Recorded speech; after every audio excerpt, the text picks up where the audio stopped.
I'm Allison Eyring, CEO of Organization Solutions and adjunct professor at NUS Business School. On this edition of Driving Growth, I'm joined by Jochen Wirtz, professor of marketing at NUS Business School. We'll look at 4 strategies Jochen has identified that can help smart firms reconcile cost effectiveness while delivering service excellence. Achieving both is part of a broader growth plan.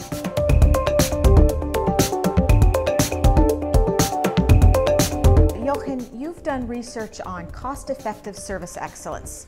Tell us, what does that mean? Yeah, most companies think that if you deliver service excellence, that you also have sky-high costs. And what our research has shown is that is not necessarily the case. There are ways to be excellent while also having low cost. Now, in your research, you've identified a number of strategies by which companies can achieve this. Can you share a little bit about those?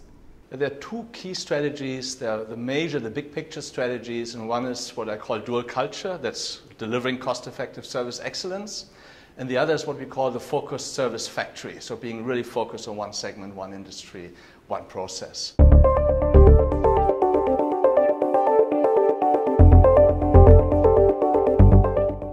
Jochen, you've done quite a bit of work with Singapore Airlines, you've taught about them, and you've written a case about Singapore Airlines. Talk about the dual culture that you use to describe Singapore Airlines. Singapore Airlines is very interesting because when you look at them, anything that touches the customer has to ooze Singapore Airlines quality. If it doesn't feel right, if it doesn't look right, if it's cannot be delivered in an excellent way, Singapore Airlines just simply doesn't do it. On the other hand, anything customers don't see, costs are cut to the bone. And that's a very interesting perspective which we haven't really seen much in other industries. And so the dual aspect of the culture, is it about the front office, back office, or is it about service and cost?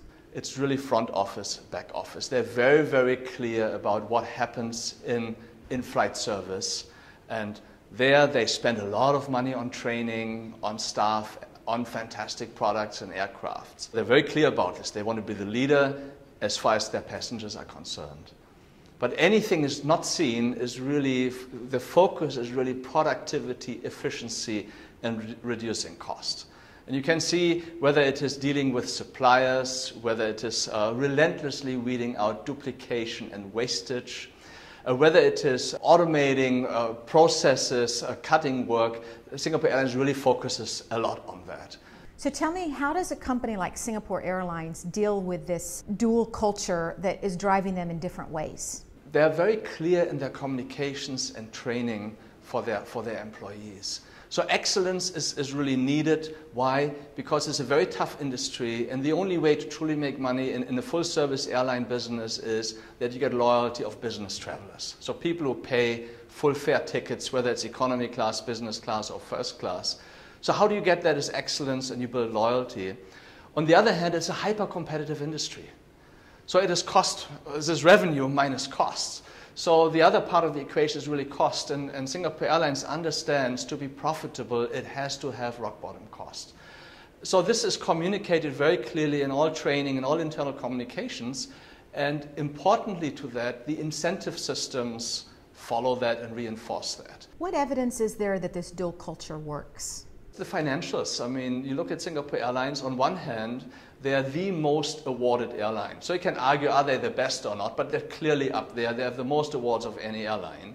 On the other hand, if you look at their cost base, their cost per seat kilometer or their cost per passenger kilometer is the lowest of all full-service airlines in the world. In fact, it is about 40 to 60% below US airlines and more than 50% below European airlines. And for us it was quite surprising. We looked at their cost. Their cost per seat mile is the same as a budget carrier like Southwest Airlines. So think about this. On one hand, right up there in terms of quality, but rock bottom costing. How else does Singapore Airlines drive a culture where they get great service with the customer and at the same time relentlessly cut costs? They're the preferred employer, so they are very good at hiring young, bright, ambitious people out of universities. And what they do is, after short training, they give them quite a lot of authority and empowerment, and they put them into a managerial position very, very fast. And then, interestingly, what they do is they rotate staff every 2 to 2.5 to 3 years into a new position. And the interesting thing, they're all young, They're all ambitious. And to be a hero in Singapore Airlines, you have to really go into a position and make changes your bosses like to talk about. So you have this young workforce going from department to department and looking, how can I cut costs? How can I impress people? And this led to Singapore Airlines having one of the lowest overheads of any airline in the world.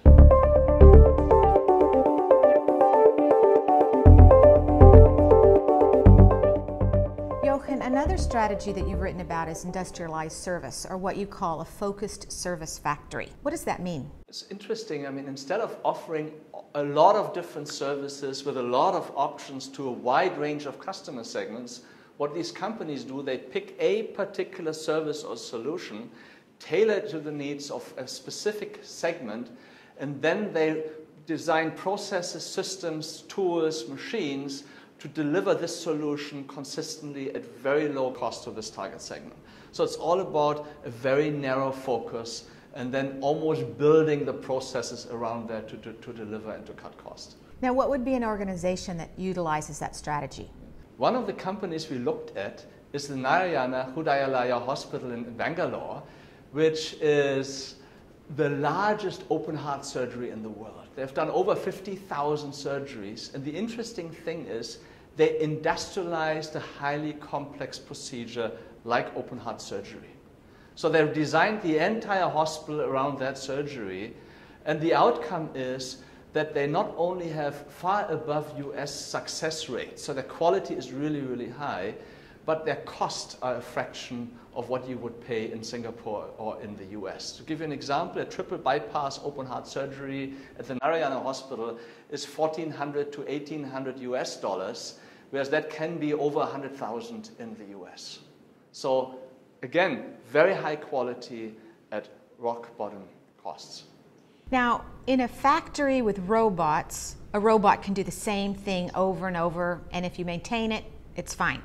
People can get bored. How does a hospital like Narayana deal with that? In India, if you want to become a heart surgeon, there's no better place than going to the Narayana Hospital and work there. So it is true, they redesigned the process. Instead of having one surgeon doing everything from beginning to end, they ask surgeons to take only specific tasks, and they work doing a particular task for a very long time, which means they get true experts at it, they get very fast, and how to avoid that they get bored with this job is they rotate them. So it sounds like a combination of both getting individuals to develop enough expertise in their role, and then moving across roles, and then also getting the group to work together. Absolutely, it's a big team effort. To give you an idea, even they redesigned the interplay between nurses and the surgeons. They found, for example, when they operate on a lot of babies who have holes in their hearts and so on, and they found it is much better to have 24-hour individualized nursing attention to any of these infants. And they found it is much cheaper to do this than to risk some complications and then have that child go back into surgery or have other problems. So the mortality rate is down a lot, quality is a lot better, and cost is lower. So what are other ways that Narayana Hospital drives down costs? What they have is immense high volume. To give you an idea, the surgery rooms, they are running on 20 hours a day, and only 4 hours are they not utilized for surgery, and this is because they have to be cleaned. So they have such high volume that every free minute of capacity is being used. Tell me about other industries that can use the lessons learned from Narayana Hospital. I think any service business that has high volume can follow that route. Look at low-cost carriers in the aviation industry. It's the same model. Instead of offering all possible services an airline does, here they focus on point-to-point, budget, mostly tourist passengers who have very homogeneous needs.